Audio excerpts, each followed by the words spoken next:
All right, we are live. Welcome everyone to this special webinar with William Green, with Guy Spier, who joined us last minute. Thank you, Guy, for making time. And William, it's such a pleasure to have you today. I see people are already using the chat. Please use the chat. Say hello to everyone. Say from where you are dialing in. We're going to have a fantastic session trying to crack the success habits of investment billionaires. Just 2 words about William Green. First of all, you must read his book, right? Richer, Wiser, Happier. If you haven't bought it, I'm sure after this webinar, you will buy it. Oh, by the way, let's do this. Let's show William some love. Use the chat, put in #1 if you have bought and read the book. If you have read the book, put in #1 right there in the chat. So I will start. I read the book. I will put a #1. Right? You see there.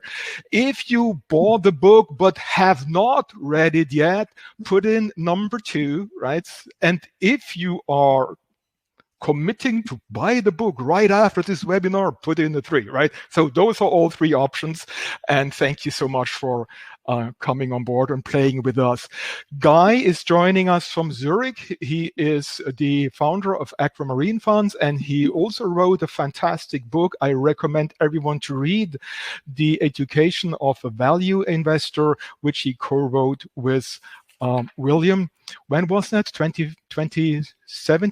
2014. I just want you all to know that the bibliography is really good. William Green can confirm that, but that's an inside joke that William will understand. Yes. In joke.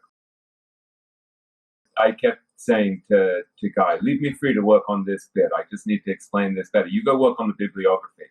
So the book, Guy's book has one of the world's great bibliographies. Yeah, no, thank you so much, right? And thank you for playing with that, with those little numbers. You can still add your 1, 2, and 3. So here we go. Let me just maybe fix this. I'm Matthias Knab, right, from Opalesque. Thank you all really for joining us, for making time. We will talk about the 7 habits, and those are obviously really just some random habits, some random information that I pulled out of the 100 really tremendously insightful principles, right, that William has carved out and explained in his book. I'm totally convinced this is going to be a classic. I'm totally convinced that I will go through this book with my children. They're now 7 and 14. So I'm convinced this book is a classic. We'll see many reprints and will still be around. Let's jump right into the first habit. Or quick summary, right? Those are the 7 habits we will be talking about. Let me maybe fix the size of this. Okay, and so 1, 2, 3, 4. And then we actually added a bonus habit, right? You will see here 6.0. It's going to be tremendously important that you absolutely stay on until the end of the webinar, because the 6 and 6A and 7, they really round it up and make everything relevant for us, the normal mortal people, I would say. So let's start with the #1 habit, cloning. This is also right from the first chapter of Richer, Wiser, Happier. And I'm taking here, like William did, Munish Pabrai as one of the forerunners that in that principle of cloning. With that quote, everything in my life is cloned. I have no original ideas. And I think this is really, really something to go a little bit deeper, because when we read these books, right, Guy's books, William's books, Benjamin Graham's and all of that, we basically all want to learn. We all want to distill knowledge, get the principles and apply them as much as we can. But there is a subtle, or let's say a huge difference between, reading a book, trying to do it, and the level of cloning and process that somebody like Monish has applied. So let's go right into this. William, explain to us a bit more, where do you see the difference between, reading a book, trying to apply it, and then what you have observed, and also Guy, because one reason or another, your friend, right? What you have observed, Monish doing, and others. Yeah, absolutely. And I first of all, I wanted to thank you all for being here and to tell you what a treat it is for me to be here with Guy, who's a very old and dear friend, and Matthias, who is a new and increasingly dear friend who I've got to chat to a lot, and just realizing what an incredibly high quality individual he is. So thank you.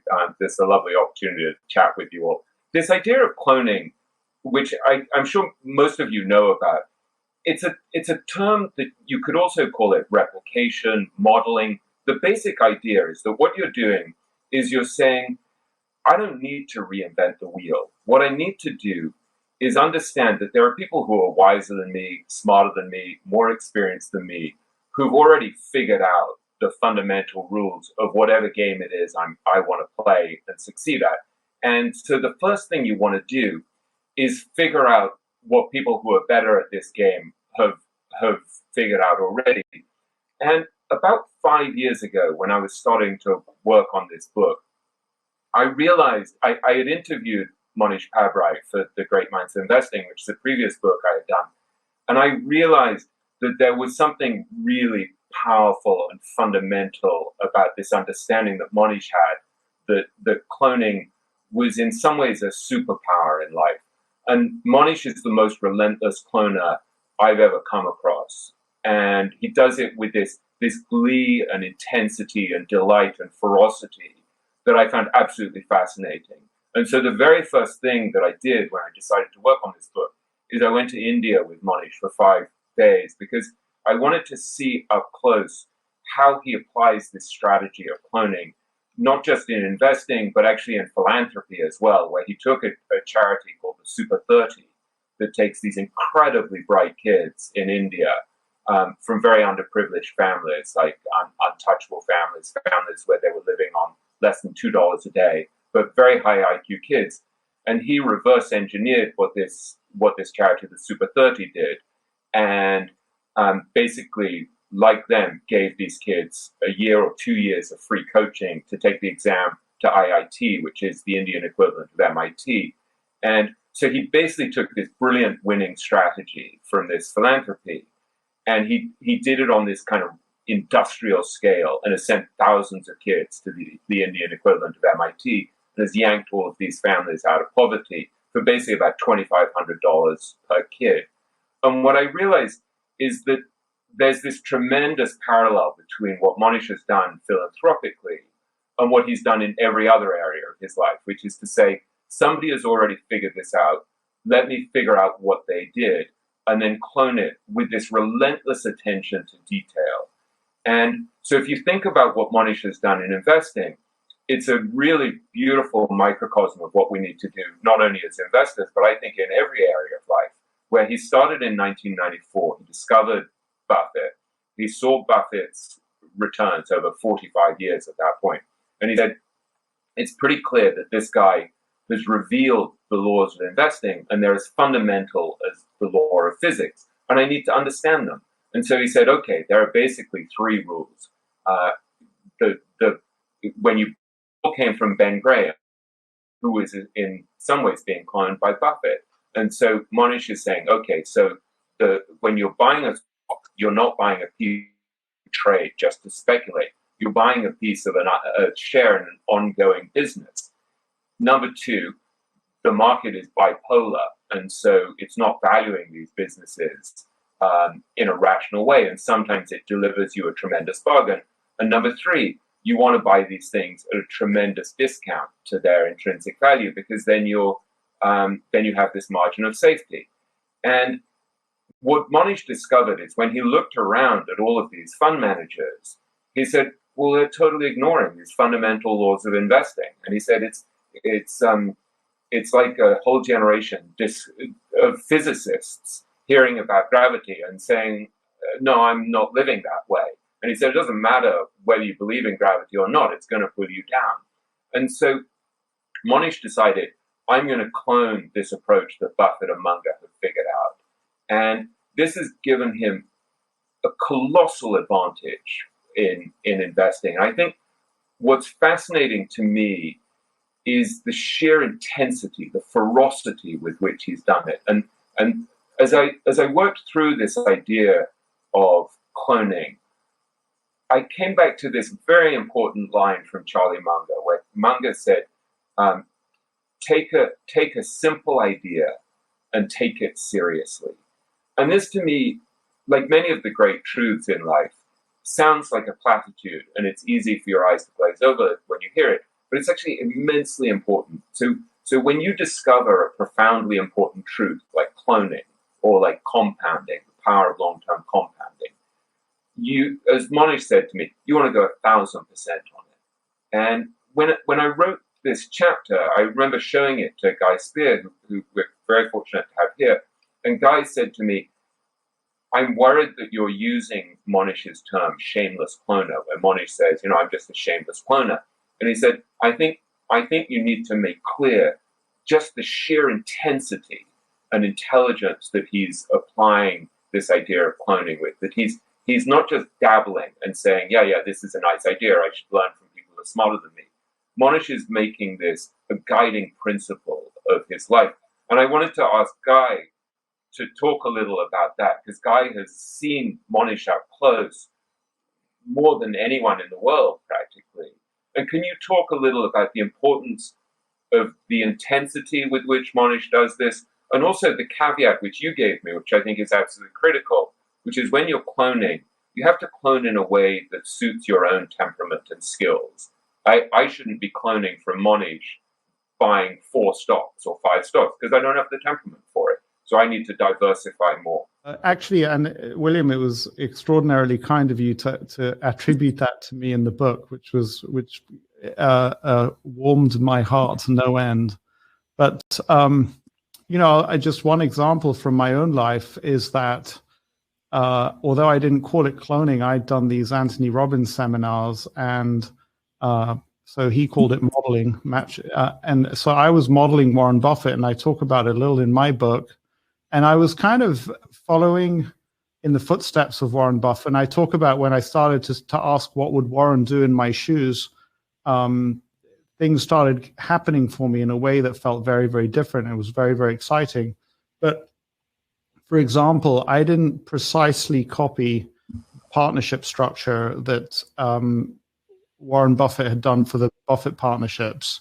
And just before the Buffett lunch, I realized that I had, I was actually potentially could be perceived to be a greedy New York hedge fund manager. And I kind of felt like I was Snow White, but I drifted. And when I saw what Monish had done, is that he'd said, well, I'm going to precisely model or clone precisely or copy precisely the partnership documents of the Buffett partnership. And so the 0, 6, and 20 fee structure was exactly this. And in a certain way, what Monish did was he said, I don't know all the reasons why Warren did it this way, but because I don't have any compelling arguments not to do it this way, I'm going to copy it exactly. And I found myself feeling like I'd let myself down by not, in that respect, copying exactly what Warren Buffett had done. And in that regard, I changed it. So that intensity also comes through in the way that the whole of Dakshana is based on Monish Pabrai copying somebody from, I think it was called Super 20, if I have it right. Yeah. And interestingly enough, the first thing that Monish wanted to do is he approached the guy from Super 20 and he said, will you do this? I would like to help you scale up. It was only at the point where the guy declined that Monish then went and copied exactly. And again, not trying to reinvent the wheel. I think you've probably said it takes an enormous amount of self-confidence to say, I'm not going to try and reinvent the wheel. But if I may, William, because I can see, do you see that William's blinking his eyes? It's sort of like you're ready to come back with a thought. Note that thought down. Or I can pause. Go ahead, William. Well, yeah, I think it's self-confidence, but I also think it's humility to say, I don't need to assert myself and show that I'm the wisest, smartest, most original person here. And I think one of the fascinating discussions that I had with Monish was I got really excited by this idea of cloning. And I think I realized that it was a superpower. And I talked to him partly because of the ferocity of his intellect and his charisma as a person. When I was talking to him, I remember having this discussion in Irvine, California, in his favorite Korean restaurant. And I just remember realizing this is a really major idea. This is a life-changing idea. And I was saying, so why don't other people do this? And he said, there's something in human DNA that prevents us from cloning because we want to be original and we don't want to be derivative. And he said, it takes a degree of humility to set aside your own ego and say, I don't care about being original. Let me be humble enough to learn from people who are better and smarter than I am. And there are going to be a lot of people who listen to this discussion on this call and say, yeah, that's a really nice idea. And then there'll be one or two people on this call and say, this is actually so important that it's going to change my life. And I think those people who get it and say, I don't need to be original. I need to really study people who have figured stuff out that I haven't figured out and pay relentless attention to reverse engineering what they're doing and replicating what they're doing. And in Monish's case, I think what's interesting is he's actually improved on the Super 30, which he originally cloned. So this isn't about blind replication of what someone else has done. What he's done is he said, well, okay, so I've taken their model of getting these kids into IIT, really smart kids into IIT, but then he's done it on an industrial scale. Instead of 30 kids a year, he's doing hundreds of kids a year. And then he said, why do I just have to get them into an engineering college? Why can't I get them into medical school? So he's taken the idea and he's actually broadened it out and improved it. And I think that's a really important nuance, is that, yeah, you need the humility to set aside your own ego and say, yeah, I'll learn from people who are better than me. But you also need to be open to improving what they've done, applying it to your own circumstances. So he had this opportunity to do it, not just for 30 kids, but thousands of kids, and in another area. And I think just in the most practical terms, and I mentioned this in the first chapter of the book, there are two very basic questions that I came away with myself, where I said, okay, the questions I need to ask myself are, what winning habits are out there in the open that I should clone? And number two, who should I clone? And for me, one of the most obvious things was, when I'm writing a book, I need to figure out what Malcolm Gladwell, Michael Lewis, and Atul Gawande, and other great contemporary nonfiction authors have figured out about things like how long a chapter should be, how many characters you need, how you tell a story, whether you write about a character to illustrate a theme, or you write about a theme and then you illustrate, like the tipping point, for example, then illustrate it with various companies and individuals. And so I very carefully reverse engineered what people like Gladwell had figured out. And it was immensely helpful to me because I didn't need to reinvent the wheel. But then what you discover is that you can't help being original anyway, because you're your own idiosyncratic mutant human being. And so even if I want to clone Gladwell and Gawande and Oliver Sacks and Michael Lewis, I can't, because I'm going to be different. And I think that saves you from the fear that you're jettisoning all of your originality. You're still going to be original despite yourself, even if you truly understand and internalize the power of cloning. So let's continue cloning. I'm moving on to the next principle, which is, of course, also something that William has taken and cloned and made it applicable and really explain it well, the concept of simplicity. Let's go right into this because, William, you brought this up really as the second habit you want to speak about. Why do you think simplicity is so important? This is an incredibly beautiful and important habit, both in markets and life. And the more I studied this, the more fascinated and excited I became. This is one of those things like cloning, where the deeper you go into it, the more you realize this is it's one of the foundations of a successful life. And what brought this through to me originally was interviewing I'd say Joel Greenblatt and Will Danoff. And Greenblatt, as you know, has one of the greatest investment records of all time. His fund, Gotham Capital, basically made 40% a year for 20 years, which means you turn $1 million into $836 million. So he has an extraordinary record. And I've interviewed him a bunch of times. And I remember going to his house in the Hamptons. And we're sort of sitting there, this beautiful, beautiful spot overlooking the Atlantic Ocean. And you just have this feeling, here's a guy who's just won the game. Everyone else is sort of sweating bullets in the city on this really sweltering day. And Greenblatt has this beautiful house, and there are like surfboards leaning up against the house. And he's looking out at this amazing view. And he's got basically like this enormous lawn overlooking the ocean. And I'm like, okay, so what's the secret of investing? How did you do it? And he's like, yeah, it's just so simple. He's like, it all comes down to this. He said, you figure out what a business is worth, and then you buy it for much less. And he said, that's it. And everything else is just a variation on that theme. And this to me was really profound, that I feel like part of Greenblatt's skill is that he's a kind of code breaker. And so he's someone who spent 30, 40 years studying the markets.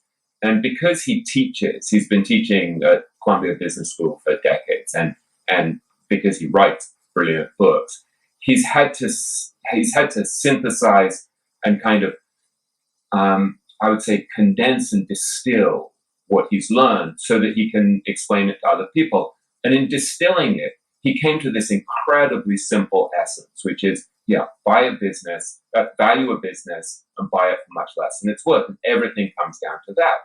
And what struck me when I started to think about this is, this has really profound ramifications for most of us, because as I look at this myself, I'm not actually qualified to value a business and buy it for less than it's worth. I'm not that interested in valuing businesses. I'm impatient. I have no mathematical or accounting skills. And so one of the simple conclusions I made is I need to leave it to people like Guy, who actually is mathematical and is interested in this stuff. And so, I've invested with Guy for 20 years, and part of the intelligence of that move is simply recognizing that it's not a game that I'm built to win. And that to me strikes me as one of the great lessons from the great investors, is that you want to play games that you're equipped to win and avoid games that you're not equipped to win. And you need to understand the fundamental rules of the game you're playing, which is something that Monish explained to me. It's like, I'm playing against people who don't even know the rules of investing. And so the ability to simplify, to reduce complex things to their essence in a very complicated, overwhelming world is a kind of superpower, because part of what Greenblatt explained to me is, particularly in difficult times, in tumultuous times, when, for example, you're underperforming the market for years, or when everything you do isn't working out, or everyone else is making money quickly and you're not, and you're inclined to jettison your approach. He said it's incredibly helpful if you have a few simple beliefs that are, as I would put it, approximately true over time. And if they're approximately true over time, and you stick with them through thick and thin, his point is they're going to work in the long run.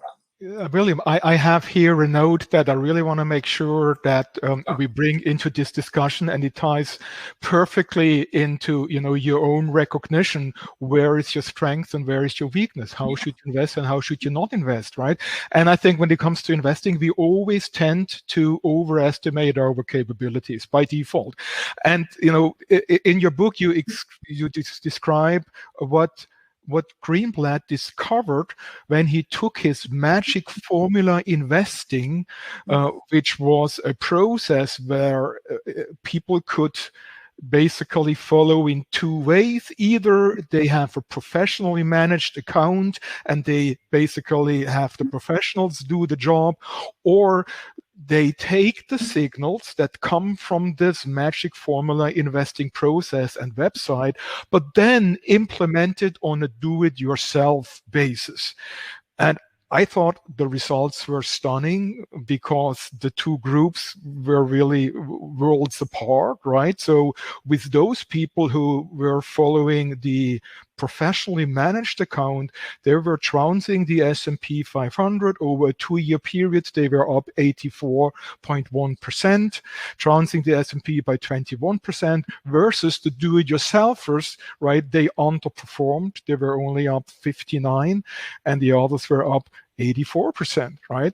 I mean, that's a stunning number. That how do you explain that, and what's the takeaway that we as normal investors should take away from that? I think it goes back to a very profound idea that Ben Graham expressed a long time ago, which is that the investor himself or herself tends to be their own worst enemy. And so you need a tremendous amount of self-awareness. You need to say, do I actually have the characteristics of market-leading investors? Do I have the temperament? And if I don't have the temperament, are there ways in which I can find workarounds to neutralize my bad characteristics? Or am I just doomed? Am I too fearful, too impetuous? Do I worry too much? Do I follow the crowd too much? And if you don't have the right temperament and the right skills, there's no shame in it. I mean, not everyone should be writing books. Not everyone should be, doing acrobatics at the Olympics. But you need this self-awareness to say, am I built for this game? And sometimes there's incredible wisdom just in stepping aside and saying, no, this is not a game I can win. And when I interviewed Jack Bogle, the founder of Vanguard, which now manages $7 trillion, 20 years ago, he said to me, look, I've seen so many great fund managers flame out, all of these active managers. He said there were sort of these meteors, and then you would watch them burst in flames and drift down to the ground in ashes. And he said, I've seen it again and again. And so he said, when you look at indexing, which is the great default position that people like Buffett and Joe Greenblatt suggest for most investors, Bogle said it's based on the most simple idea of all. He said, basically, as a group, active managers are going to underperform the index because they have higher transaction costs and taxes and expenses and the like. And if you can keep those expenses and taxes, transaction costs down, you're going to win over time. You're going to beat most people. And he said it was the simplest idea of all. And he said to me, the most simple thing you could possibly do is literally just buy one balanced index fund that has, say, 70% stocks, 30% bonds, and has, a 0.14 expense ratio, per year. So you're just going to beat almost everyone. And what struck me as really beautiful is it doesn't really matter whether you decide you're going to be an active manager or just index. Either way, the solution can be incredibly simple. And when I started to think about this in other areas of life, this also really excited me that if you think about science, if you think about Occam's razor, famously, this, I think, 14th or 15th century friar said, in science, the simplest option, all else being equal, is usually the best of all. And you look at Google and you see, the search engine, it's just like this little pill-shaped thing in the middle of a page. That's it. It's super simple. And you think in terms of spirituality or religion, it all comes down to, in all of these faiths, love thy neighbor as thyself. It's just, how can I be more compassionate, more loving? And so I think in an extremely confusing world, you want to come up with a few things that are approximately true, approximately accurate over time, that you deeply believe in and that you can adhere to. Right, and that leads us into the third habit, which is the art of subtraction, which is also something that Guy can, of course, speak about from personal experience, as we have all read in his book. Guy, how did you design your library? How do you apply the art of subtraction? I appreciate, William, your confidence in me, and I did the same with the book in a certain way. I approached William. I call myself a civilian in the book space, but I consider William to be a professional, and so that ties in somewhere. And you mentioned library. I don't know how cutting off the computers. Right? Oh, I see. That's a great point. Yes. Okay, I see where you were trying to connect to. Let me explain where I think Matthias is coming from. Yeah. We're sorry, William's got to explain because I was too stupid to figure it out. Well, because weird terminology to use. Yeah. The art of subtraction. So my idea is basically that one of the things that the great investors do is they reduce complexity in their lives so they can focus on A, what they're best at, B, what matters most to them. And then they subtract a lot of noise and disruption. And I remember you saying to me that because you're kind of a little ADHD-ish, which I am probably as well, our minds are kind of all over the place sometimes. We actually have to reduce complexity and sort of say, let me not have my computer here. Let me not have my, there's a room in your office in Zurich where you were saying, I can't allow myself to have my computer because I'll fall into that rabbit hole. And so you actually were the person, I think, who taught me the importance of this idea of not adding complexity, but in some ways subtracting noise, subtracting complexity. And so so if you could talk a little about how you tried to create a quiet environment. That you said to me, I want my mind to be like a quiet pond so that I can actually see the stone drop and see the ripples. And I actually think you've done that in kind of a beautiful way that it enables you, despite your glitchy mind, to think in a very clear-headed and deep way. My office is my thinking tool.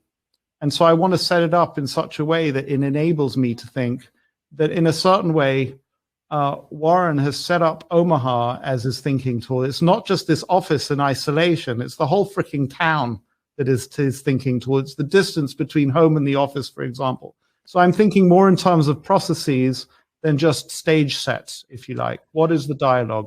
When I think about this idea of the art of subtraction, it's not just about your physical environment. I think one of the really key ideas, and it's a good reminder to have this picture of Laura Garrett, who's a fascinating person on the screen. One of the ideas that Laura really made clear to me, she's basically simplified her life to an extent where she knows that the two most important things for her are to understand stocks and countries. Like she's a leading investor in foreign markets, in emerging markets, and she feels like she has this. She knows that there are just two things, basically. I mean, she's married as well. She doesn't have kids. But she basically spends 6 to 9 months a year traveling. She often goes and actually stays for months or weeks on end in a foreign country so she can understand the culture. Everywhere she goes, she reads 3 books before any trip about that place. She has one subject each year that she's going to study that year, whether it's physics or the history of Russia and Russian culture and literature, or oil, or exploration, or whatever it might be. And so it's all about how does she compound her knowledge in these areas of stocks and countries. And so part of the art of subtraction is to say, what actually is the game that I'm playing? Where am I going to focus most of my attention? And so when I think of the art of subtraction, this is what I hope will help our listeners here. For me, it's a very personal thing. It's saying, okay, so what matters most? It's writing, it's reading books, it's meditation, it's exercise, it's my family. That's about it. There isn't space for much else. My spiritual life, my philosophical life, I can only be good at 2 or 3 things maximum. And I'm not very, mind is all over the place. And so I think what you need to do for all of us is say, what am I best at? What matters most to me? And then to take this idea from Nick and Zach, which is to say, okay, let me think of a desirable destination in 10, 20, 30 years, and then think about the inputs that will get me there. And so once you simplify and streamline your life and you reduce all of this complexity and you say, okay, so is it actually helping me to go do X or to go do X? Or is it enriching my life, which is a really important thing? I mean, I think it's fascinating that the guy, unlike Charlie Munger, decides, yeah, it is worth my reading War and Peace because that makes for a richer life. Whereas Charlie says, no, I'm not going to read any fiction. So these are very idiosyncratic answers that we come up with. But I think this mental process of just starting by saying, what's the game? What's most important to me? and what are the inputs that will get me to this desirable destination? This is such a simple question, but it's something that most of us don't do. And so we tend to be reactive and kind of dashing all over the place. And I think when I look at the great investors, they have this exceptional discipline of removing noise and distraction, of focusing on what they're best at and what's most important to them. Right. Moving on, right? You mentioned Munger. Let me make sure that we can all read the full quote here. So that would be our fourth habit. And that's another one that William pounded onto the table and said, we must speak about this, avoiding standard stupidities. Yeah, and every time I think of one of these questions, one of these topics, I think, yeah, that's the most important thing. And I'm reminded of Howard Marks's book, where he ends up with about 19 most important things. And this, to me, this idea of standard stupidities may actually be the most simple, practical, and profoundly helpful habit of all that I end up writing about in the book. And I devoted a whole chapter to this idea that comes from Munger, because I think it's so applicable in so many areas of life. And what Munger said to me, I traveled 3,000 miles for a 10-minute interview with Munger, and I've ended up talking to him a lot more than that. But what I realized, because I was kind of scared of Charlie, because he's got this reputation of being kind of seeing through your stupidity, I thought, well, I better prepare like crazy for my 10-minute interview. And so I spent weeks kind of reading his thoughts over the years from Poor Charlie's Almanac and elsewhere, and really thinking about his ideas. And what I came to realize is that what's most important about Charlie is that you have this guy who's basically a genius, who's one of the 2 or 3 smartest guys in the investing business, as far as I'm concerned. Yet he spends most of his time trying to reduce what he calls standard stupidities. And what Charlie explained to me is the reason for this is that it's really difficult to be smart, but it's incredibly easy to reduce standard stupidities. And so one of the things that he does is he actually very consciously examples of what he calls asininities and inanities and stupidities, all of these idiotic things that people do that get themselves in trouble, both in markets and life. And then he kind of reverses them and he says, okay, what idiotic actions caused this disastrous outcome? And then he says, well, let me not do that. And it's, again, like cloning. It's very easy to sort of nod our heads and say, yeah, that's a really smart, clever idea. But it's a whole different thing to take this as a kind of guiding foundational principle and say, okay, let me do this in every area of life. And so if you do it in investing, you start by saying, okay, instead of my focusing on how to be a great investor, let me think first about what would make me a terrible investor. And so I think we all know the things that make for terrible investors. They tend to be things like being impetuous, being too quick to trade, trading too often, selling our winners too early, trying to predict the direction of the market when we know that we can't. I mean, if Munger and Buffett and Howard Marks and all these guys who are way smarter than I am can't predict where the market's going, why the hell would I think I can? And so if you just reduce a lot of these standard stupidities, it's an incredibly powerful way of getting through both markets and life. And so one of the great lessons that I learned from Howard Marks is he just said, I'll read you this quote from him that he gave me for my book, where he said, not trying to maximize is an important component in preparing for what life may throw at you. And that's true in investing and living. So the question is, do you push the limits? So if you think about a period like this, where people tend to become complacent because the markets have gone up for a long time, you want to say, well, am I pushing the limits? Am I living within my means?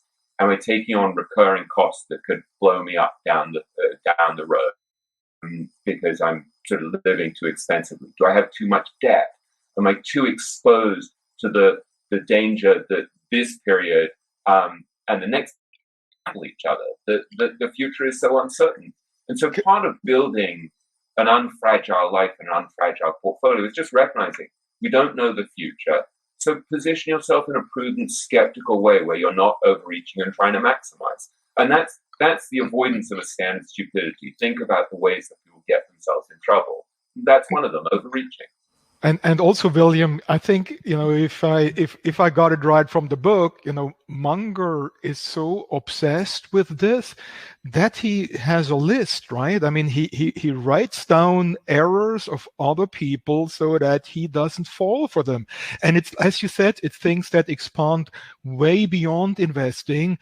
So I recall reading that Munger says, well, things like anger, I just don't do it, right? We all know it doesn't make any sense. So then having, again, this tremendous Occam's razor to have the insight and actually cut it off, follow through.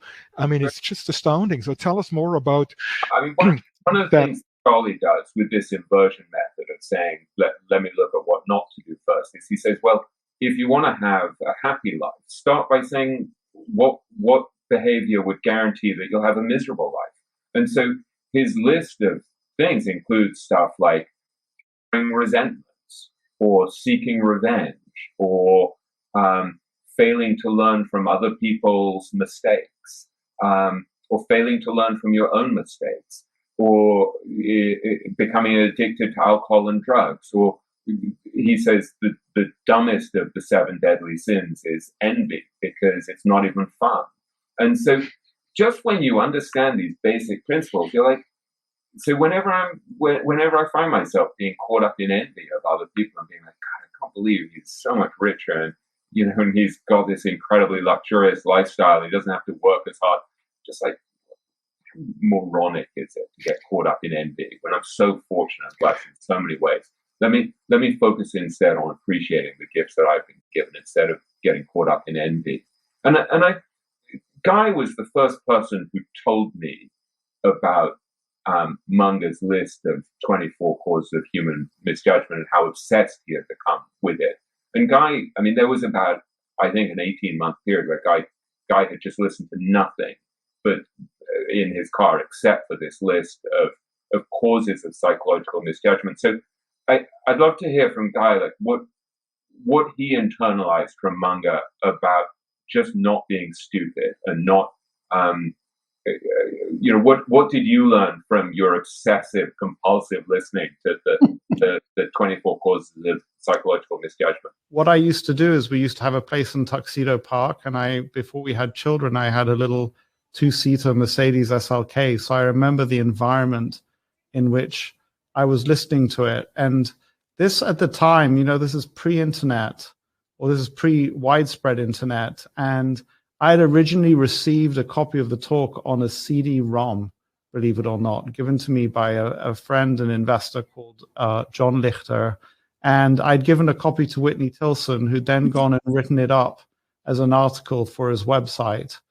And I can't say that I just wanted to absorb it as much as possible. I wanted to pound it in. I'd understood that I needed to pound it in. But any specific one, I mean, I think that it was from listening to those talks, and then also reading The Psychology of Human Misjudgment by Cialdini, that got me to fanatically write these thank you notes.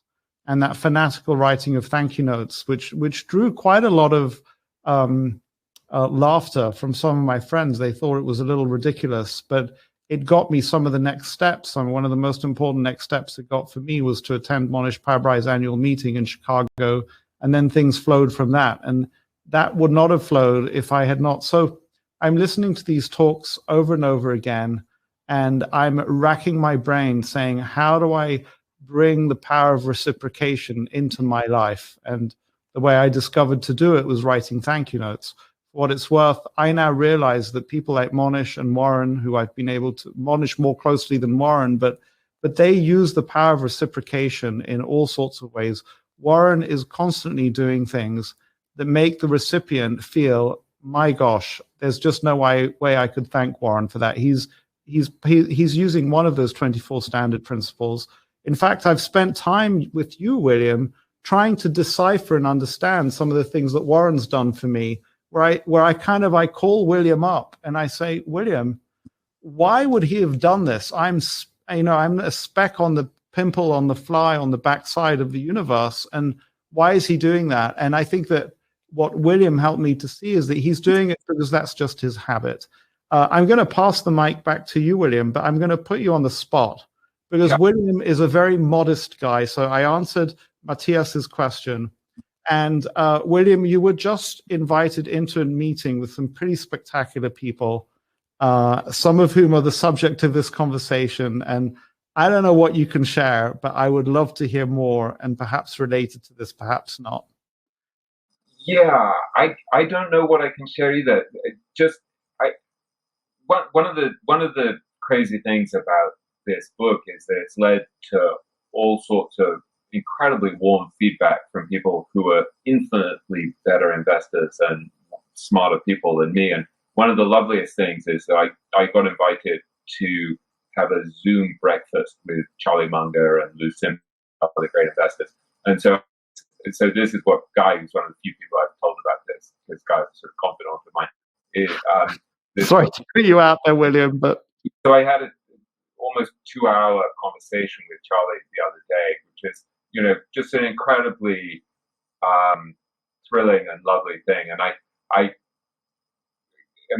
don't want to be too self-congratulatory, but and also it's sort of off, it's kind of on background, I guess, that conversation. But Charlie was incredibly flattering about my book, which was just it actually was kind of weirdly moving to me because I think it's been such a struggle to write. Writing is so difficult. And when you look back and you think, wait a second, so here's this guy who I respect tremendously telling me that, and I don't want to use his exact phrase, but I mean, it was so effusive that it was really profoundly affirming. And one of the things that it made me realize is I write all of this stuff in the book about how you want to live by an inner scorecard and not by an outer scorecard, which takes an idea that Warren had that had a huge impact on Guy and Monish. I can say all of this, but actually I still have a tremendous amount. And Matthias, I wanted William to, and there's more that I could share, but I wanted William to say that it has the approval from the highest arbiters of quality out there.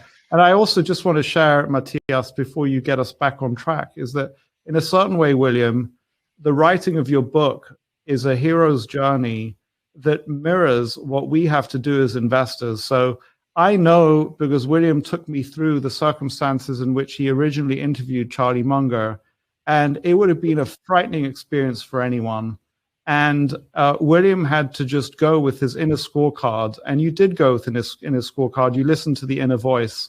And, it's only later when you listen to it and you produce work on your own and you do what you know by your inner light is right, that you get the extraordinary reward of getting to spend 2 hours with Charlie Munger and some other extraordinary people and hear those wonderful words. And isn't that true of investing? You've got to go wait.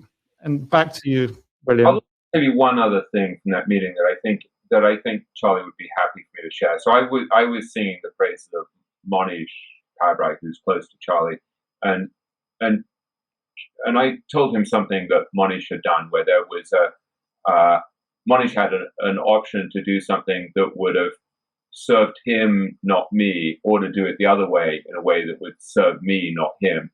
And he immediately, when I laid out carefully, like, here are the options, here's how this will work, he immediately chose the option that served me, not him. And I mentioned that to Charlie, that it had been a kind of intellectual experiment on my part to see what would happen if I was totally truthful about this situation.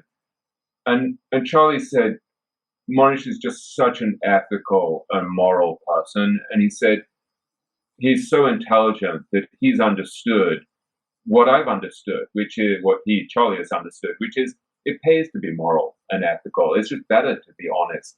And he said, if we didn't understand that it was beneficial, then it would almost be better if we, the fact that we understand the benefits of being moral, I mean, we shouldn't be congratulated too much for being moral. Like, we understand the smarter approach. You make more money, you do better, you have a more successful life. And I wanted to share this idea because this is something that I write about throughout the book, where I think we have this idea that you need to behave maybe in a sharp-elbowed, unpleasant way where you approach investing in life and business as a zero-sum game where someone has to suffer for you to succeed. And I think what's really wonderful is that there's this better approach, and that when you see people like Charlie, Guy, Monish, Tom Gaynor from Markel, when you see the way they behave, like, it's a better way to behave. And I see it with Matthias as well. And for me, that's been incredibly clarifying and heartening, because I think it was scary at first for me to think, if I try to be honest and I try to be authentic and I try to help other people, and God knows I behave like crap plenty of times, so I'm not trying to be self-righteous about this. Never around me, William. That's true. But to understand that this actually benefits me, that I draw better people into my life, that I have better relationships, that's a very profound realization. And it takes some courage, because I think a lot of us have internalized this idea that it's a brutal Darwinian world and we need to look out for ourselves and screw everyone else. And I just profoundly think it's not true. And one of the things that has been so heartening to me has been to see the success of people like Munger, Monish, Guy, all these people who I think have this different operating system. And I would just urge you to really think about that deeply, because I think once you understand that there's this better way of operating, it clarifies so much, because you sort of say, let me figure out how to help other people, and let me figure out how to be honorable. And then not only do you draw better people into your life, but you actually feel better about yourself. And so I think one of the reasons why my book has resonated with people is that I think they're yearning for a better way to do capitalism. I think when you see these counterexamples of people behaving honorably, it just makes you think, oh yeah, there's a better way. That's ended. Excuse me. I wanted to bring in the next slide. So I was asked to put in the Charlie Munger slide again. So somebody wanted to write down the quote. So I gave that some time. Here's, of course, also another habit which is equally important and which is also has a very high moral dimension as well, right? So I think both of you know Nick Sleep quite well. This is a beautiful quote. Please take your time to read it. And by the way, I will send everyone who registered for the webinar, I will share the presentation with you. So you will get it in your email box tomorrow when we will send out the replay link of the webinar. So William, the willingness to defer gratification, what does that mean? This again is one of the master principles of life, that once you understand it, I think it kind of changes everything. And so if you look around us, most people are playing a very short-term game. They're doing it both in life and in investing. So if you think about the way people behave in investing, they're looking at the daily news reports or this bombardment of information on their Bloomberg terminal. All of these calls to action, to use a phrase that Guy once used with me, there are all of these short-term stimuli that are calls to action that make you think, I've got to do something now. And what was fascinating to me in meeting Nick Sleep and his partner, Case Zakaria, who's called Zach, is that they played the game in the absolute opposite way. And so what they said is, we want to focus on information with what Nick calls a long shelf life. So if everyone else is focused on perishable information, is this company going to beat its earnings over the next 12 weeks or the next 52 weeks? He's saying, it's a tremendous advantage to focus on longer term information. And so what he would do, and he used this phrase that had a profound impact on me, which is destination analysis. He would say, let me think about what a desirable destination is for this business in 10, 15, 20, 30 years. And then let me look at whether they are making the right inputs to reach that desirable destination. And so, for example, when he looked at a company like Costco, which he's owned now for 18 years in both his professional and personal portfolio, he said, here's a company that just treats its shareholders, treats its customers, treats everyone incredibly well. And so its size isn't becoming an anchor. As it makes more money, as it increases its revenues, it shares those scale economies with its customers. So it gives them an even better deal, even better prices, even better quality. And so it becomes this benevolent cycle. And So he said they're acting in a way that ensures they'll reach this long-term destination. Whereas if you start screwing your suppliers, or you start cheating your customers, or taking advantage of your customers, or you're beating up your employees, to use a phrase Guy has used with me before, you want to take care of your entire ecosystem. You want a company that is good to its entire ecosystem. And so if one of those things gets out of whack, the inputs aren't right to get you to reach that long-term desirable destination. And so if you think about how different that mindset is from what most people are doing, where they're just focusing on the short term, what's happening right now, is the economy going to surge? Is there inflation? What Nick and Zach did is they simplified massively, and they said, are these businesses going to reach this great long-term destination? And this led them to basically have a portfolio where Nick now owns 4 stocks. And so much of his money is in Berkshire Hathaway, Costco, and Amazon. I had a long conversation with Nick a couple of weeks ago, and still owns those stocks. And when I said to him, will you continue to own them? And he's like, yeah, if I had more money to invest now, I'd still invest with them because they have the right culture.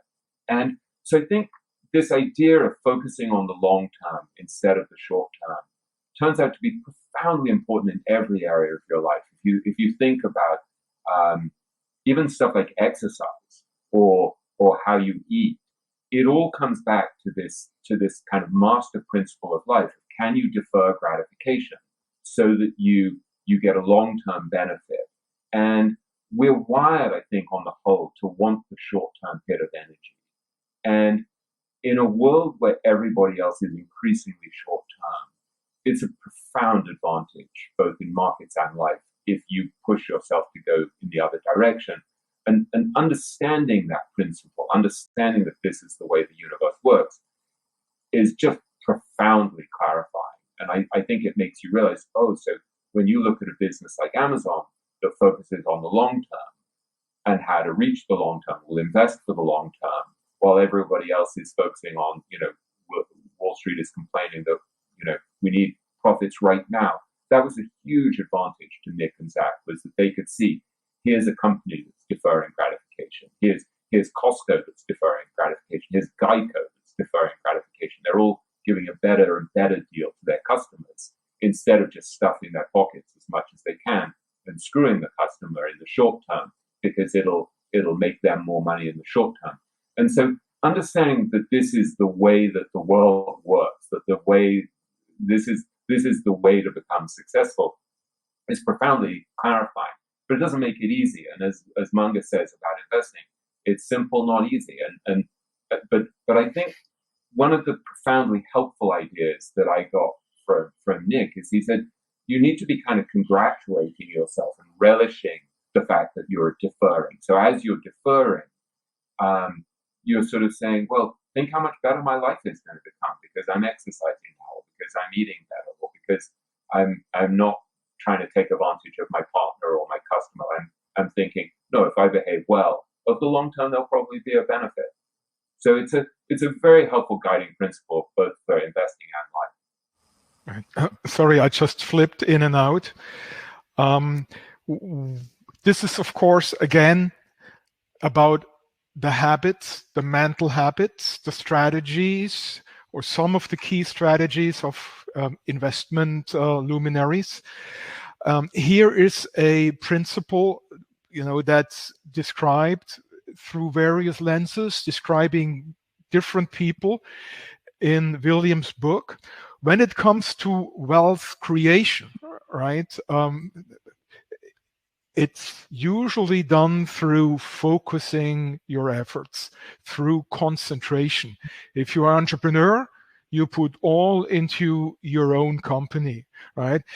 In investing, if you do your work, right? And if you pick the right stocks, and as we learn here from Joel Greenblatt, he's not buying more of the ones he can make the most money on. He's buying more of the ones he can't lose money on. So we wanted to talk about this habit of the willingness to go all in, to concentrate, to put your money down, and knowing when. William, over to you, or Guy, who wants to start?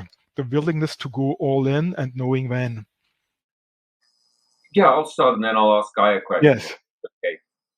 So this is a recurring theme in the book, and it's interesting, Matthias, that you wanted to focus on this. That this obviously resonated deeply with you. So you were the one who said, no, we have to discuss this.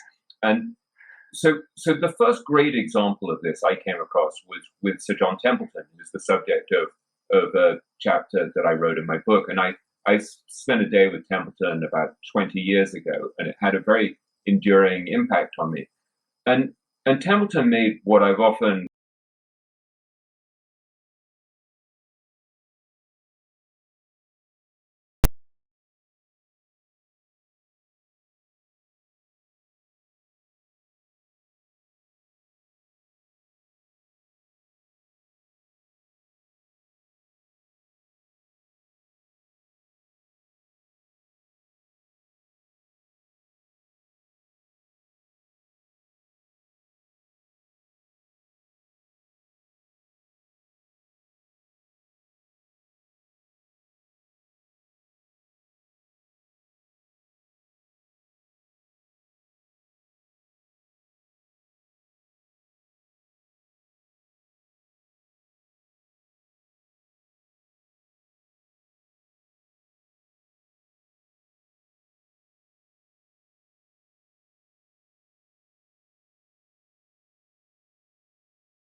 and doesn't have a lot of stress and doesn't have a lot of fear and has tremendous balls and tremendous self-confidence, it's very easy to make these big bets. One of the reasons why I invest with Guy is that Guy doesn't have balls like that. Guy is more conservative and more fearful, which I am. And so what I wanted to ask Guy about is how you get this balance where you're taking advantage of these opportunities when they arise, when the market gives you a fat, juicy salmon, to use Munger's term. But you don't get so carried away that if you're wrong, you don't survive. And I wondered how you think through that with something like Seritage, say, where during the COVID crash, Monish bought 13% of the company, you invested, but were more conservative. Yeah, and I have a theory, William, that I think is really worthwhile. Assume that God is watching you. And in this regard, God is a bit of a bastard. And, if you go all in on the stock, if you don't go all in, it's going to go straight up to the moon. And if you go all in, you specifically, there's this famous saying amongst brokers, the stock doesn't know you own it. And I have this theory that the stock might not know, but God does. And he's going to send exactly what will challenge us and say, do you really believe this? Do you really have conviction? And it's not just that. It's are you really are you really set up to do what you're about to do? And so the times when I think that I've had the most difficulty is when I've been misaligned relative to my own internal wiring. And actually, I would tell you, William, I'm so pleased because the last few market wrinkles have been far easier for me because I was more or less positioned in sizing. So I think that the answer for me is position sizing. In fact, I would just go to you, Matthias, and say the ability to go all in does not apply in all cases. And I think that you can live an extraordinarily successful life without going all in ever. Exactly. There is it's like a spectrum, right? Here is the ability to go in, and this is what William calls in his book from AVR, the AVR-esque diversification, right? This is really having your 140 stocks, right? But the reason why I wanted to bring and integrate this habit is because so many of the successful investors and entrepreneurs have been following it in a very peculiar way, which includes having a lot of patience, right? And William, you wanted to bring in that allegory that Munger is talking about with the fishing, right? Please, that's a good spot now. It's a very beautiful image. What Munger said is that you want to be like a spear fisherman, and you're sitting by the side of the stream, and once in a while, there's a fat, juicy salmon that swims by, and you spear it, and then you go back to doing nothing. And it might be 6 months before you do anything again. And I think this is one of the things that Monish figured out when he was first reverse engineering Buffett and Munger, and he figured out the rules of the game. One of the rules of the game, I think, is the market doesn't give you that many opportunities. But once in a while, you're given these mispriced gambles, and you have to seize it with what Munger calls gumption. And so I think one of the best ways, if you really want to be an incredibly successful market-beating investor, I think there are many ways up the mountain, but I think one of the best and most enduring ways is to have a concentrated portfolio at 12, 15, 20 stocks that you know really well. And when one of these rare opportunities comes up, you seize it with gumption, and then you hold it for many years. It's a very powerful method that Munger, Buffett, Francis Chu, Nick Sleep, many of these great investors, Joel Greenblatt in the early Gotham days, have all applied. It's a brilliant strategy. But then I think there's this tension there, which is that you also need to survive, and you need to invest in a way that suits your temperament. And I think it's really important to hedge against your own fallibility and against your own temperament. So for someone like me who's fearful, that's just not going to work. I can't do that. So I think this kind of self-knowledge is really critical. And I don't know. I think it's very hard to beat the market with a widely diversified portfolio, but you also have to know your destination. And if your destination is resilient wealth creation, which is what it is for me and what it was for Everard and for Matthew McLennan, you've got to survive. And setting yourself up so that you survive in a very uncertain world is critical. And what Howard Marks said to me is, when you look at the moral of COVID, he said, sometimes it's not just that we don't know what will happen, we don't even know what can happen. And so part of being wise, both in markets and life, is to accept with humility that we don't know what can happen. And you want to set your life up and your portfolio up to survive all sorts of extreme events. And when I think of what I think Monish is a very brilliant guy. He's too swashbuckling for me to invest with. Guy is more cautious. I think Guy is less likely to outperform massively than Monish, but he's less likely to fly the plane into the mountain. And that serves my temperament well. And I'm not saying that in any way to be a critic of Monish. I just think it's, for my temperament, I need to understand that I can't take a crazy amount of risk because it would kill me. Whereas Monish can. And he said during the financial crisis, he said his wife didn't even know that he was down 67% at one point. And he said it was orgasmic for him because there were so many cheap stocks. He said it was just heaven. And so that's unemotional, right? Yeah. Unemotional investing. So this is why I brought in this habit, which I called 6A, right? To counterbalance the willingness to go in, right? And also, William, you refer to it. In the end, you have to survive it. It's about longevity. The last man standing, right? He wins in the end.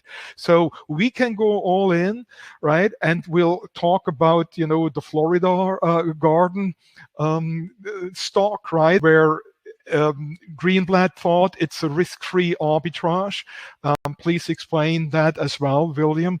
But we have to be aware that it can hit us and it will hit us anytime, right? I was just reading something again. Remember this Kobe earthquake, right? In 1995, 6,400 people dead, stock market down. So those are those complete random events that can happen anytime and that totally can blow up your most beautiful risk-free arbitrage at any time. So William, tell us that example that Greenblatt went through as a beautiful story that you're referring to, which is in a way a wonderful metaphor for life, where Greenblatt said to me that when he had just set up his fund, I think he was about 27, and his main investor was actually Michael Milken back then, who was making so much money that I think he was fine betting on this young kid who didn't have much experience, was clearly really bright. And one of the first deals that Joel did was he did an arbitrage investment where there was a takeover involving a company called, I think, Florida Cypress Gardens. And he used to go there as a kid, and they would have, Santa Claus water skiing and these beautiful cypress gardens and these wonderful birds. And it was, so he had these very happy memories of it. And he had this risk-free deal where he thought, well, this deal's definitely going to come through and I'm going to make this amount of money, it'll be fine. And then one day he opens up the Wall Street Journal and he sees that the clubhouse, the pavilion at this place, Florida Cypress Gardens, has just fallen into a sinkhole. And he said, if I hadn't been so terrified, I would have laughed. I would have thought it was funny.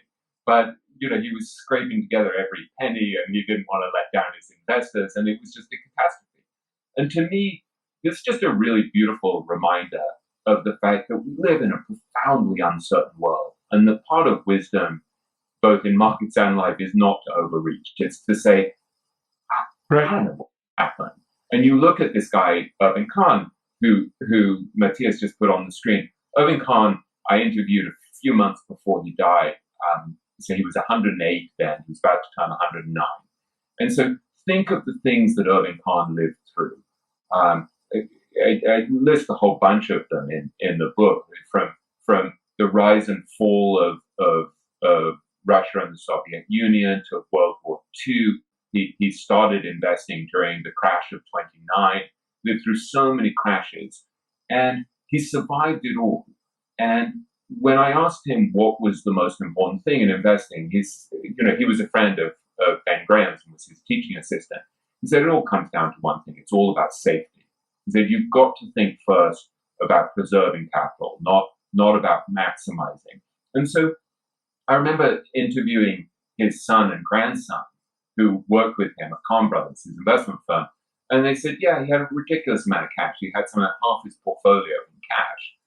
But he never overreached. And so when other people were out on the ledge during terrible periods, Kahn was fine. He just, he was uncomfortable. He didn't love it. But he lived through these periods like the crash in 74 or 87. And he was able to take advantage of other people's discomfort by buying very cheap. And in the end, he had a happy life, and he lived the way he wanted to live because he wasn't overreaching. And there's a beautiful line from Matthew McLennan, who's a very smart younger investor who I interviewed, who said to me, "You have to survive the dips." He said, "You want to participate in the forward march of mankind, but you also need to position yourself to survive the dips." And that's one of those phrases that, again, can sound really simple and platitudinous, but to me, it's very profound. Just how am I positioning myself to survive the dips? To have this faith that during shitty times in your own life, that it's going to be okay. The sun also rises. But there are times you have to kind of muscle through. And same with the markets. There are times you have to muscle through. And so part of dealing with pain and setbacks and uncertainty is to prepare yourself in advance by saying, let me not overreach. Let me be humble about my own capabilities of surviving volatility.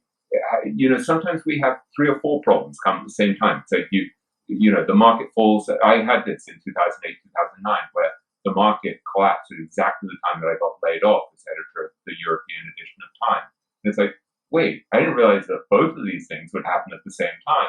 And luckily I had no debt. And so I was able to ride it out and actually buy some more stock, and it worked out fine. But positioning yourself to know multiple things can go wrong at the same time. You have to, yes, you want to position yourself to take advantage of volatility and be able to go all in, but you also have to survive the dips. And I think Guy has thought very deeply about this, that Guy has tried to position himself so that he can survive his own fallibility and whatever uncertainty there is. So I wonder if you could weigh in on this, Guy, because I think you've thought about it more deeply than I have, probably. I mean, I think that one thing that is valuable for anyone thinking about investing is that, well, it came up for me. I was at some dinner, this is like 20 years ago, and I was saying something about Warren Buffett to somebody who was a former CFO of one of the insurance companies. And he said, the key in Warren Buffett is not just to pay attention to what he says, but to pay attention in parallel to what he does. And let's just remember that we don't have full information. We hear stories about Bill Miller. William Green, the author of Richer, Wiser, Happier, doesn't necessarily have full information. He can't do a forensic examination of every single person he writes about. And I think that what's come to my mind over time is that people talk about their portfolios and what they've done in very different ways. And people have, there'll be some people who have owned their house, have paid off all their debt, don't have any long-term costs, college for their children or other things that they've got going on. And what they talk about when they talk about concentration or going all in is after all of that. And some people have not paid off their college loans or their mortgage, or they have ongoing expenses. And for them to go in the same way would look very, very different. And I would tell you that some of my closest friends don't necessarily, they'll talk about a portfolio that they're running and they'll talk about going all in that portfolio. What they don't reveal is the dollar amounts that they're using and the fact that actually 90% of their portfolio is in real estate. So that's just really, really important. If it comes to me, and I may have thought about my own portfolio or the portfolio that I run differently had I a different relationship to my original investors. In the case of my father, he put basically 100% of his net worth into it. And I would say that right now it's like 98% of his net worth. So there's no kind of like backup for me. I don't own a huge farm or a huge tract of land or something else, that this is the final frontier, so to speak. And so that gives me a very, very different relationship to the money that's represented by it. And the relationship to the portfolio has to be a positive one of comfort and one of confidence. And if you don't have that, don't start telling yourself stories of Monish Pabrai or Bill Miller or Nick Sleep, and why am I not more like that? You don't know what is actually going on in their minds psychologically, or what is going on in their financial lives. That is absolutely critical to have the inner scorecard. Right. And I've gotten tripped up when I've not had that. Back to you, Matthias. Right. Yeah, you're right pointing out that we never have the full picture, right? Very good point. Thank you for that. Let's move on to the last habit that really rounds this up. And this is something that I think all of us can really, really and should really apply. William, I leave this to you because you spent so much time with Tom Gaynor, and that's something that you learned, that you express beautifully in the book. So please go ahead. Sure. So So Tom Gaynor, as many of you know, is the co-CEO of Markel and has a tremendous record over 3 decades or so as an investor. But one of the things that's striking about Tom is that he's not doing anything wild and crazy. And he's got a handful of habits that are very sensible, and that, to use this wonderful phrase that I've deeply internalized, these are directionally correct. So he's saying, I don't need to be optimal. I don't need the best strategy. I don't need to take wild risks. I don't need to load up on the riskiest things. I need to be directionally correct. And if I just make steady incremental progress over many years in this directionally correct way, that's good enough.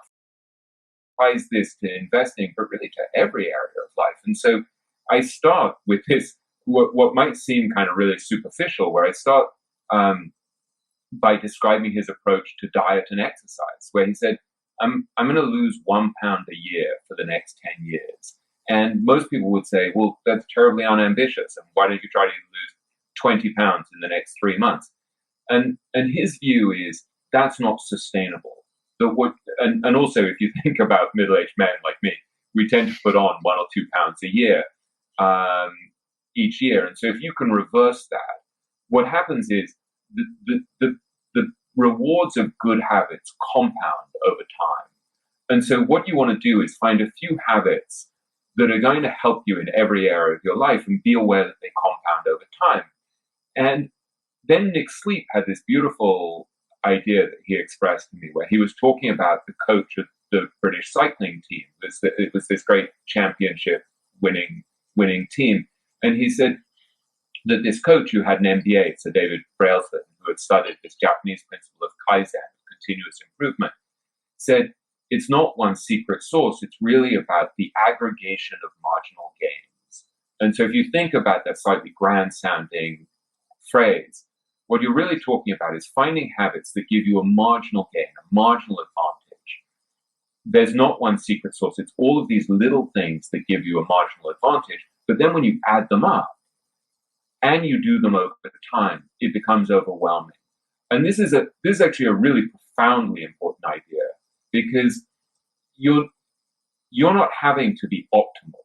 What you're having to do is say, let me find a few sensible, directionally correct habits. Like for me, at the start of the COVID crisis, I was probably 25, 30 pounds overweight. And I'm thinking, well, I don't have control over what happens with COVID. I don't have control over what happens with the economy or the market. But I know that if I'm really heavy and really lazy and I sit around with my feet up on my desk just reading and writing, there are comorbidities that make me more vulnerable. So I got a Peloton, and I've done 500 rides since then. And so I've lost kind of 20 pounds or so, and I'm much fitter and much healthier, and my mood is better. I don't know, I know that I should be doing weights as well, and I should be doing yoga as well. I'm a bit too lazy to do that. But it's directionally correct to be on the Peloton most days of the week. It's directionally correct for me to keep reading. It's directionally correct for me to try to be kind to other people and to compound goodwill, to use a phrase of Guy's. If I keep trying to plug away in a directionally correct way with good habits, like not trading too often, not overspending, not living beyond my means, eating more healthily, trying to be a decent, kinder human being, trying to be honest, the power in the short term doesn't seem that great, but over 10, 20, 30, 40 years, it's overwhelming. And likewise, the power of negative habits, like if I'm an asshole and I cheat people and I'm dishonest and I lie and I'm only looking out for myself and I'm eating badly and I'm behaving badly to my wife and I'm being mean to my kids or whatever, doing stupid, impetuous things with the market, living beyond my means. Those bad habits you can get away with in the short term. But what I wrote in the book, which I think it was one of those things that sounds so platitudinous and simple that you're almost embarrassed to say it, but I think it's kind of a profound truth, is that time is the enemy of bad habits and it's the friend of good habits. And so over time, this is something that Taleb talks about, over time the fragile becomes exposed. And so what you want is to think about this destination analysis, to go back to Nick Sleep's phrase. What's the desirable destination, both as an investor and in life? And what are the inputs that I need to get there? And then instead of focusing on trying to be optimal, just try to have a few habits that are directionally correct and sensible and sustainable. And it's such a simple idea, and it's so profoundly important. And because we're wired to want feedback quickly, we don't meditate on the day because we're like, well, I don't feel that much better from doing my 12 minutes of meditation or whatever it is. But you meditate for 12 minutes a day for 6 months, 3 months, 5 years, 10 years. You've totally changed your wiring. And you suddenly are a much calmer, more passive person who doesn't respond reactively in quite the same way. And that's just one example of this way of thinking. And I think it's profoundly important and profoundly helpful both in markets and life. You know, Guy, you mentioned at the beginning Tony Robbins, right? So I also did my Tony Robbins 20 years ago. You know, I'm a great admirer. But I recall when I look back then 20 years ago when I did my first courses, you know, you think, I'm going to go all out, you know, by the year so-and-so, I want to be there and there. I want to have that many digits on my net worth and all of that. And of course, you know, a few things of those have materialized, but a few don't, right? If, by the contrary, I would have, you know, taken Tom Gaynor's approach and being directly correct and just looking to really maintain and sustain it and be happy with it. This is why I absolutely had to bring in this habit at the end of the webinar, because I really believe this breaks it down. This makes it applicable. It's something that we can all take with us. And so I just wanted to mention that, and putting up the picture again of Tom. People getting themselves into trouble with extremes, aiming too high. That's certainly true. Now, we are way beyond our time, and we could still, of course, continue talking another 1.5 hours about the same habits and about additional habits, etc. But I really want to thank William and Guy for making the time. I also want to thank everyone who stayed on, who made time, who contributed in the chat, gave us the feedback, who promised to buy all these books. So please go ahead. And did I forget anything? Any final words from Guy and William? I want to say one final thing, Matthias. Yeah. Which is, I think we could first I want to thank you both tremendously. I think we could very easily have added what may be the most important habit of all, which is something that comes from Guy, which is this idea of the compounding of goodwill, which I write about briefly. And it's such a profound idea that what you're trying to do in life is just put out goodwill and treat people well. And with this, you can start with the sense that Guy did from Cialdini, that there's this reciprocation effect and that people will treat you better. But at a certain point, you just start to think, it's just so much better a way to live. And I think this event is only happening because, Matthias, you reached out to me at one point because you'd heard me talk, and you just kind of really kindly said, this is great, and I'm really loving what you're saying. And so that was purely an act of goodwill and kindness with no agenda on your part. A lot of my career as a writer over the last decade is built on Guy's kindness, the things that Guy has done that have helped me over the years. And so I'm just an immense beneficiary of the goodwill that Matthias more recently and Guy over many years has shown me. And I just think for me, that's been a really profound revelation that there's this tremendous benefit to this different kind of system. And so you were mentioning before, Guy, why does Warren do these things? Warren a few years ago sent Guy a message just saying, your partners must be really happy with your returns and how you treat people and how honest you are in your writing. There's nothing that Warren can benefit by doing that in financial terms or whatever, just a pure act of kindness, of goodwill. And I think Warren is one of the smartest humans on earth, just figured out my life's better when I behave that way. It helps Guy, and I feel better about myself, and I make the world better. And I think this can sound really airy-fairy, but I think it's so fascinating that the greatest capitalists of all time, people people like Buffett and Munger figured this out, and they figured out, this is a better way to operate. And I benefiting from it personally, and I just hope other people get to taste the joy of that way of operating more and more, because it's a really profound gift when you understand that it's a good way to live. Great. So we got wonderful feedback. Please give us your feedback. Somebody said, thank you for running over. Thank you for overrunning. Very good. Guy, you want to say goodbye? Any final comments from you? I think that William has summed up so much so well. I'll just say that Richer, Wiser, Happier is just an extraordinary book. Yeah. And, you know, there are secrets in that book that only William knows in terms of things that he did.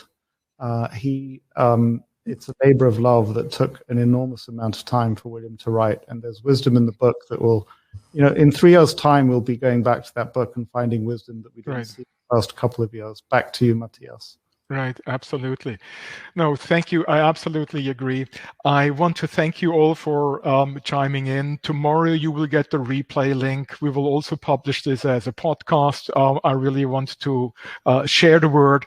Thank you so much for the discussion. Thank you everyone who dialed in. Please be well. We hope we can see each other all again in normal times and stay healthy until then. Thank you and bye-bye. Thank you so much. Sure. Bye-bye.